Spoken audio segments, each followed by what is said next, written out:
First ఒకటి చెప్పాలి, నా ఛానల్లో ఎక్కువ నిఖిల్ ఫ్యాన్సే ఉన్నారు. నిఖిల్ వీడియో చేస్తే జై అని లేస్తుంది. కానీ ప్రతిసారి నిఖిల్ వీడియోనే చేయాలి, నిఖిల్ గురించి గొప్ప చెప్పాలంటే నేను చెప్పలేను.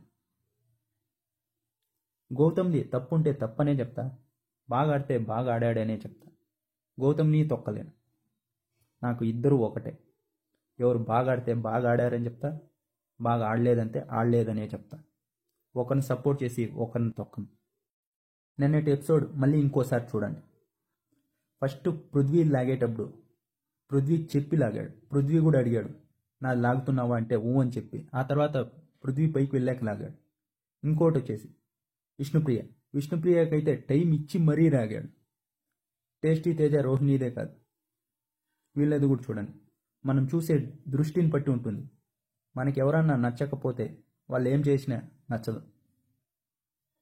షోలాగా చూస్తే అందరూ ఇష్టపడతారు. ఒకరిని ఫేవరెట్ పెట్టుకొని చూస్తే ఎవరూ నచ్చరు. ఇంకోటి, నిఖిల్ గురించి వీడియో చేసినప్పుడు జెన్యున్ రివ్యూయర్, గౌతమ్ గురించి వీడియో చేసినప్పుడు పిఆర్ అంటే అది మీ ఇష్టం. గౌతమ్కి పిఆర్ అంటారా? పిఆర్ అనే అనుకోండి, నాకు ఏమీ పోదు.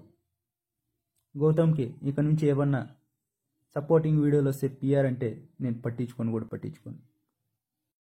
ఇంకోటి, నా ఛానల్లో ఎక్కువ నిఖిల్ ఫ్యాన్సే ఉన్నారు. నేను కూడా నిఖిల్కి డప్పు కొట్టాను అనుకో, ఎక్కువ లైక్స్ వస్తాయి, కామెంట్లు వస్తాయి, వ్యూస్ వస్తాయి. కానీ నేను కొట్టలేను. కరెక్ట్ మ్యాటర్ ఉన్నప్పుడే మాట్లాడతా. ఊరికి అనవసరంగా డప్పు ఎత్తుకొని పోయి కొట్టలేను.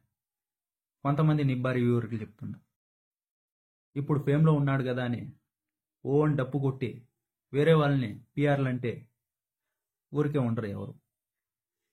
మీరు కరెక్ట్గా ఉంటేనే వేరే వాళ్ళకి చెప్పండి. మీరు నిఖిల్కి డప్పు కొడుతున్నారుగా, కొట్టుకోండి. అంతేగాని గౌతమ్కి ఎవరన్నా సపోర్ట్ చేస్తే వాళ్ళు పిఆర్లు అనకండి. అది చిన్న యూట్యూబర్ అయినా పెద్ద యూట్యూబర్ అయినా.